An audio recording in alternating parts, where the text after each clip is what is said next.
Hello students, welcome back to my channel. आज मैं आपको DAV क्लास 7 साइंस के chapter number 7 respiration in organisms समझाने वाला हूँ। स्टूडेंट्स, इससे पहले साइंस पे और एसएसटी पे बहुत सारी वीडियोस अपलोड है। यदि आपने वीडियोस नहीं देखे तो नीचे डिस्क्रिप्शन पे आपको लिंक मिल जाएगा, उन वीडियोज़ को जरूर देखिएगा। तो चलिए स्टूडेंट्स, हम लोग इस चैप्टर को शुरू करते हैं।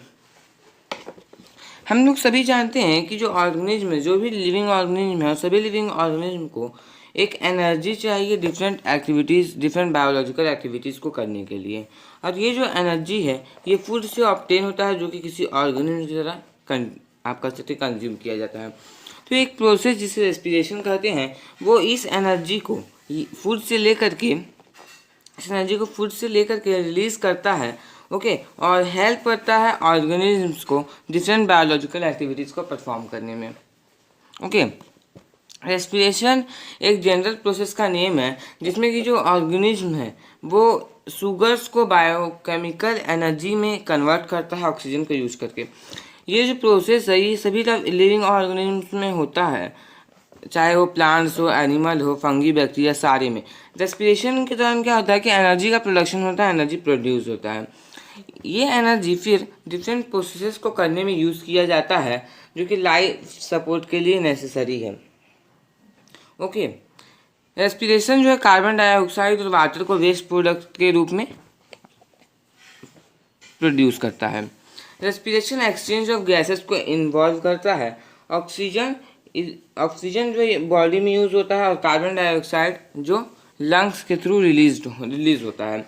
ओके, प्लांट्स में जो रेस्पिरेशन का जो प्रोसेस है और जो फोटोसिंथेसिस का प्रोसेस है वो दोनों एक साथ होते हैं डे टाइम में।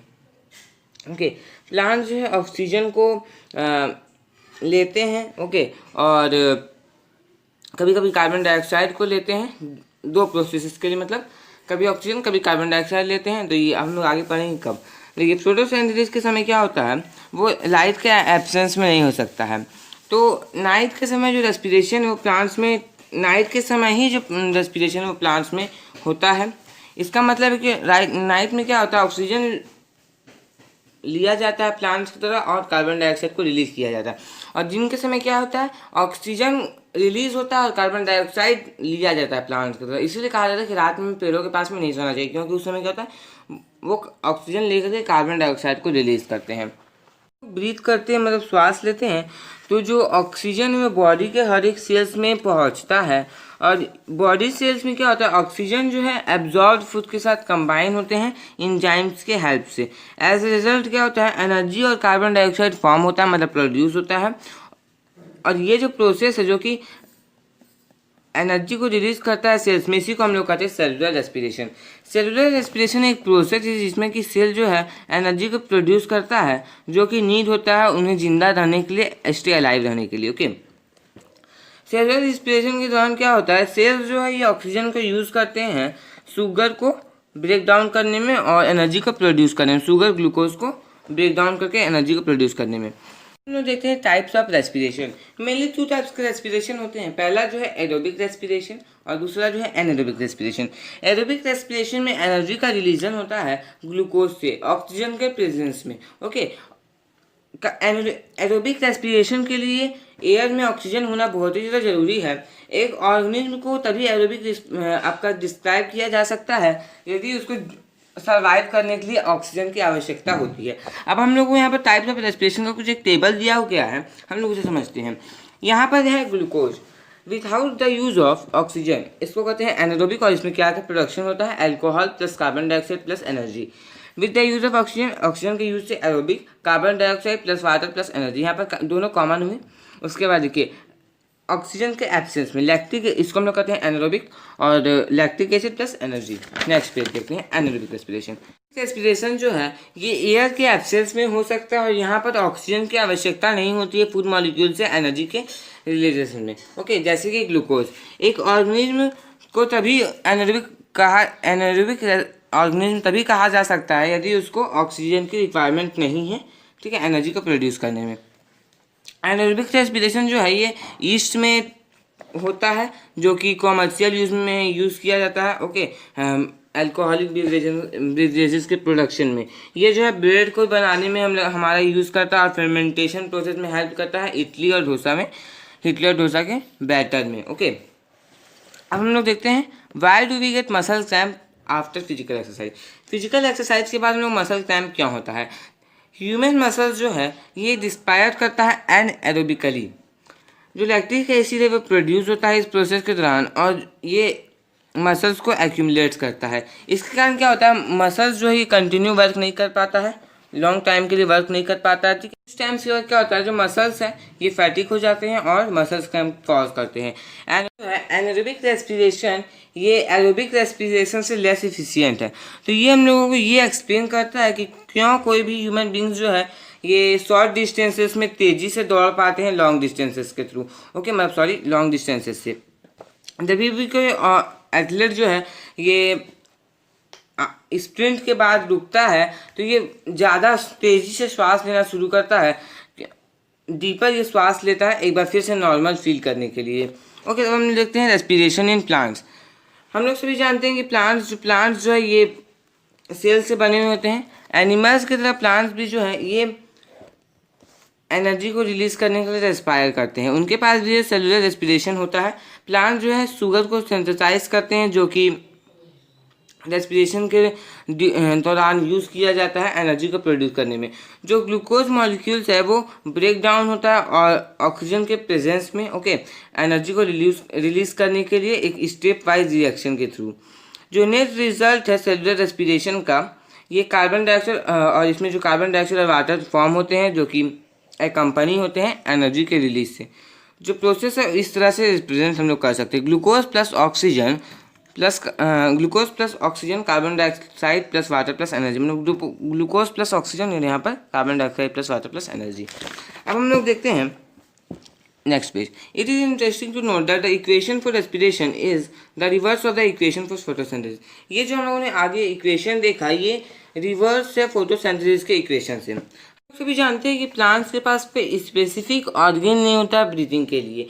ये एक सिंपल प्रोसेस, डिफ्यूज़न के एक सिंपल प्रोसेस को यूज़ करके यूटिलाइज करके ऑक्सीजन और कार्बन डाइऑक्साइड जैसे गैसेस को एक्सचेंज करते हैं डिफ्यूज़न के प्रोसेस से। They do so with the help of small opening on the surface of their leaves, this opening called stomata. ये जो प्रोसेस होता है प्लांट्स में, ये स्मॉल ओपनिंग्स उनके लीव्स के सरफेसेस में स्मॉल ओपनिंग्स होता है जिसे हम लोग कहते हैं स्टोमाटा। जो स्टोमाटा है ये डे टाइम में ओपन अप होता है। ओके, और रात होने तक ये ओपन ही रहता है और फिर रात होने के बाद ये क्लोज हो जाता है। तो ये जो है कार्बन डाइऑक्साइड और ऑक्सीजन के एक्सचेंज में प्लांट्स को हेल्प करते हैं। In addition to doing this exchange of gases, the stomata also helps the plants in the process of transpiration. इसके साथ जो है स्टोमाटा है ये प्लांट्स के ट्रांसपिरेशन प्रोसेस में भी हेल्प करता है। ओके, ट्रांसपिरेशन एक इम्पॉर्टेंट पार्ट है वाटर साइकिल का नेचर में। ये जो है it is by this process that plants lose their excess water through the opening of stomata. इसमें क्या होता है कि जो प्लांट्स है ये एक्सेस वाटर, उनके पास जो एक्सेस वाटर है उसको लूज करते हैं स्टोमाटा के थ्रू। यहाँ पर कुछ हम लोगों को एक टेबल दिया गया है जिसमें वो डिटेल ऑफ गैसेस बताया गया है जो प्लांट्स में रिलीज किया जाता है डिफरेंट टाइम्स ऑफ डे में। तो हम लोग देखते हैं conditions, dark, respiration, no photosynthesis, oxygen taking, carbon dioxide give out. Dark में क्या होता है, रेस्पिरेशन नहीं होता है, रेस्पिरेशन होता है, जो फोटोसिंथेसिस वो नहीं होता है, ऑक्सीजन को लिया जाता है, कार्बन डाइऑक्साइड को बाहर छोड़ा जाता है। डिम लाइट में क्या होता है, photosynthesis rate equal to respiration rate. Photosynthesis का जो रेट है वो इक्वल है रेस्पिरेशन के रेट से। ओके, फोटोसिंथेसिस का जो रेट है वो इक्वल है रेस्पिरेशन के रेट से और यहाँ पर कोई भी इनटेक नहीं होता है और रिलीज भी नहीं होता है ऑक्सीजन और कार्बन डाइऑक्साइड का। ब्राइट लाइट में क्या होता है, फोटोसिंथेसिस का जो रेट है वो ग्रेटर होता है रेस्पिरेशन के रेट से और कार्बन डाइऑक्साइड को अंदर लिया जाता है और ऑक्सीजन को बाहर छोड़ा जाता है। स्टोमाटा के बाद क्या होता है कि कुछ पार्ट्स होते हैं प्लांट के, जैसे कि बूढ़े ब्रांचेस हो गए, ये डेड सेल से बने हुए होते हैं सरफेस में। उनके पास पोर्स होता है जिसके हम लोग कहते हैं लेंटी सेल्स। ये हेल्प करते हैं लिविंग सेल्स को रेस्पिरेशन के दौरान जो है गैसेस को एक्सचेंज करने में। ओके, जो प्लांट्स के रूट्स होते हैं उनके पास सेल्फ प्रेजेंस होता है जिन्हें ऑक्सीजन चाहिए सर्वाइव करने के लिए। ओके, ये एयर को लेते हैं, सॉइल पार्टिकल्स के बीच में जो एयर स्पेसेस होता है उनसे एयर लेते हैं। तो जब भी कोई ओवर वाटर हो जाता है रूट्स में तो जो एयर स्पेसेस है वो वाटर के थ्रू फिल हो जाता है, वो वाटर के थ्रू ऑक्यूपाई कर लिया जाता है, जो कि प्लांट रूट्स को एयर लेने से प्रिवेंट करते हैं जिनका जितना उनको चाहिए। इसके कारण क्या होता है, जो प्लांट्स है डेड कर जाते हैं, वो डाई कर जाते हैं, वो मर जाते हैं। ओके, अब हम लोग देखते हैं respiration in animals. Respiration in animals, small animals में जो है गैसेस का एक्सचेंज जो होता है वो डिफ्यूजन प्रोसेस से होता है ओवरऑल बॉडी सरफेस में। लार्ज एनिमल्स के पास कुछ ऑर्गन्स होते हैं जो कि ऑक्सीजन को ब्रिंगिंग करने में हेल्प करते हैं एयर से, और बॉडी के अंदर cellular respiration easily take place करता है। स्मॉल ऑर्गेनिज्म जैसे कि हाइड्रा और एमीबा हो गया, ये इसमें क्या होता है, ऑक्सीजन जो है इंटर करता है और कार्बन डाइऑक्साइड गोज आउट करता है, डिफ्यूजन, एक सिंपल प्रोसेस जिसका हम लोग कहते हैं डिफ्यूजन। ठीक है, अर्थवर्म और लीच में क्या होता है, स्किन एक ऐसा ऑर्गन है जो कि एक्सचेंज ऑफ गैसेस में हेल्प करता है, ये बहुत ही ज़्यादा स्मूथ होता है। ओके, मॉइस्ट होता है, रिचली सप्लाइड, ब्लड से रिचली सप्लाइड होता है। फिश, प्रॉन्स और क्रैब्स में क्या होता है, वहाँ पर रेस्पिरेटरी ऑर्गन्स होता है जिसे हम लोग कहते हैं गिल्स। ऑक्सीजन रिच वाटर जो है ये माउथ के थ्रू इंटर करता है, ऑक्सीजन डिफिशियंट वाटर जो है ये गिल्स के थ्रू लीव करता है। इंसेक्ट्स के पास एक नेटवर्क और ब्रांच ट्यूब का एक नेटवर्क होता है जिसे हम लोग कहते हैं ट्रैके, रेस्पिरेशन के लिए। ये जो ट्रैके है ये ओपन होता है उनके बॉडी के सरफेस से, फोर्स के थ्रू ओपन होता है। हम लोग कुछ एनिमल्स उनके पास बहुत ही ज़्यादा डेवलप्ड स्पॉन्जी ऑर्गन्स होता है जिसे हम लोग कहते हैं लंग्स, रेस्पिरेशन के लिए लंग्स होता है। मैमल्स स्ट्रक्चर्स जैसे कि डायफ्राम हो गया, रिब केज हो गया, ये जो है ब्रीथिंग के प्रोसेस को सपोर्ट करता है। ओके, हम लोगों में बहुत ने देखा होगा कि काऊ के रिब्स का मूवमेंट देखा होगा, डॉग्स का, स्मॉल बेबीज़ का, जब वो सोए हुए रहते हैं। अब हम लोग देखते हैं रेस्पिरेशन इन ह्यूमंस, जो कि बहुत ही ज़्यादा इंपॉर्टेंट टॉपिक है। इसे 2 और 3 मार्क्स के क्वेश्चन आते हैं, तो बिल्कुल आप लोगों को इस वीडियो को स्किप नहीं करना, इस टॉपिक को। हम लोग देखते हैं रेस्पिरेशन इन ह्यूमंस। हम लोग सभी एयर को ब्रीथ करते हैं जो कि ऑक्सीजन को कंटेन करता है, और ये जो है रेस्पिरेशन के लिए रिक्वायर्ड होता है। रेस्पिरेशन जो है ये एक्सटर्नल भी होता है, इंटरनल भी। जो टेकिंग इन और गिविंग आउट होता है एयर का, इसे हम लोग कहते हैं एक्सटर्नल रेस्पिरेशन। ओके, अब ब्रीथिंग जो है इनहेलेशन और एक्सहेलेशन को कंसिस्ट करता है। ये कंटिन्यूज एक इंडिविजुअल के लाइफ को थ्रू आउट कंटिन्यूज करता है। Taking in of air rich in oxygen is called inhalation. देखिए, जब हम लोग एयर को लेते हैं जो कि ऑक्सीजन में रिच होता है, इसे हम लोग कहते हैं इनहेलेशन। ओके, और गिविंग आउट ऑफ एयर जो कि कार्बन डाइऑक्साइड में रिच होता है, इसे हम लोग कहते हैं एक्सहेलेशन।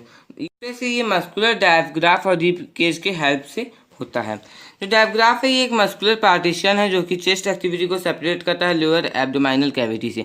जो चेस्ट कैविटी है ये रिब केज से सराउंडेड होता है। जो लंग्स है ये लोकेटेड होता है चेस्ट कैविटी में। पर्सन जो कि number of time per minute breathe करता है, मतलब 1 मिनट में जितने टाइम्स ब्रीथ करता है उसे हम लोग कहते हैं ब्रीथिंग रेट। 1 ब्रीथ को हम लोग कहते हैं इनहेलेशन, वन इनहेलेशन और 1 एक्सहेलेशन। ओके, 1 इनहेलेशन और एक्सहेलेशन, 1 एक्सहेलेशन।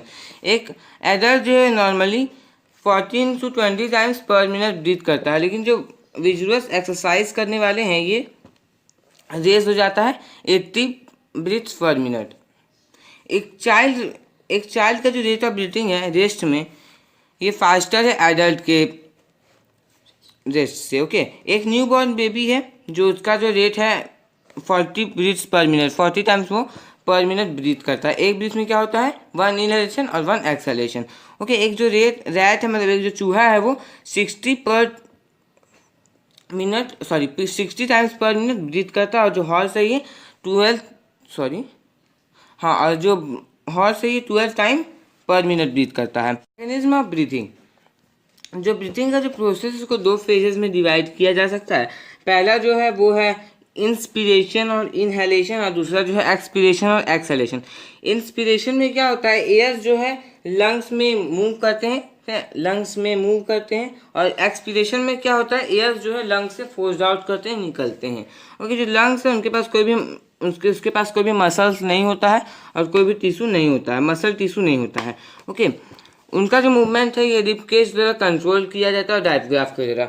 इंस्पिरेशन में क्या होता है, जो मसल्स है रिब केज के अराउंड में जो मसल्स है ये कॉन्ट्रैक्ट करते हैं। ओके, और रिब्स को लिफ्टिंग अपवर्ड करते हैं और आउटवर्ड करते हैं। And lowering the dome of diaphragm, और डायफ्राम के जो डोम है उसको लोअर करते हैं। और क्या करते हैं, एक नियरली डायफ्राम के नियर क्या होता है, एक फ्लैट शीट को फॉर्म करते हैं। कारण क्या होता है, रिजल्ट जो होता है इसके कारण जो चेस्ट कैविटी वो भी एक्सपैंड करता है। ओके, जो लंग्स है वो भी चेस्ट कैविटी से अटैच होते हैं तो वो भी एक्सपैंड करते हैं। इस इनलार्जमेंट के कारण क्या होता है, लंग्स का जो ये इनलार्जमेंट है, इससे क्या होता है, जो एयर प्रेशर लंग्स के अंदर में जो एयर प्रेशर है ये बाहर बॉडी के इनसाइड जो एयर प्रेशर है उससे फॉल्स बिलो करते हैं। ओके, ये जो एक पार्शियल वैक्यूम को फॉर्म करते हैं, इसके कारण क्या होता है, जो बॉडी है ओके ये लंग्स में रशिश कर जाता है। ओके, एक्सपीरेशन के दौरान क्या होता है, जो मसल्स है ये लिप केज को लिफ्ट करते हैं। ओके, और डायफ्राम को लोअर करते हैं। इसके रिजल्ट के कारण क्या होता है, the rib cage and the diaphragm return to their original position and lungs contract with each such contraction of the lungs the air inside them get forced out. इसके क्या होता है, जो इस कॉन्ट्रैक्शन के क्या होता है, जो एयर होता है लंग्स के अंदर वो बाहर निकल जाता है। हम लोग देखते हैं instance, how is the oxygen transported from lungs to other parts of the body. कैसे जो है ऑक्सीजन जो है ये लंग्स से ट्रांसपोर्ट होता है बॉडी के अदर पार्ट्स में। जो ब्लड है लंग्स के थ्रू जब पास करता है ये ऑक्सीजन को पिकअप करता है। ओके, और हेल्प करता है रेड पिगमेंट के फॉर्मेशन में, जिसे हम लोग कहते हैं हेमोग्लोबिन। ब्लड इसलिए रेड है क्योंकि यहाँ हेमोग्लोबिन वहाँ प्रेजेंट है। हेमोग्लोबिन जो है ऑक्सीजन को ट्रांसपोर्ट करता है डिफरेंट पार्ट्स ऑफ बॉडी में। ये कुछ कार्बन डाइऑक्साइड को भी पिकअप करता है जो कि प्रोड्यूस किया जाता है सेल्स के द्वारा सेलुलर रेस्पिरेशन के दौरान, है ना। और ये ट्रांसपोर्ट करते हैं लंग्स को एक्सपीरेशन में। ओके, एक्सपीरेशन के लिए ट्रांसपोर्ट करते हैं। हेमोग्लोबिन जो है एक तरह से रेस्पिरेटरी कैरियर है हमारी बॉडी में, उस प्रकार ये काम करता है। Why do we need to breathe out carbon dioxide, क्यों कार्बन डाइऑक्साइड को हम लोगों को बाहर निकलने। कार्बन डाइऑक्साइड जो है एक सेलुलर वेस्ट है। ओके, ये आप लोगों को ये जो है ये एक टॉक्सिक है। ओके, हाई लेवल्स जो कार्बन डाइऑक्साइड का जो हाई लेवल्स होता है एक तरह के टॉक्सिक का काम करता है। ओके, और जो कार्बन डाइऑक्साइड है हम लोगों को रिमूव करने की जरूरत होती है। फ्रेंड्स, ये चैप्टर कंप्लीट हुआ। आपको ये चैप्टर मेरा समझाया हुआ कैसा लगा कमेंट करके जरूर बताइएगा। यदि अच्छा लगा तो वीडियो को लाइक कर दीजिए, और यदि आप मेरे चैनल पे नए थे तो चैनल को सब्सक्राइब करके बेल आइकन को प्रेस करके ऑल पे प्रेस कर लीजिए। Thanks for watching.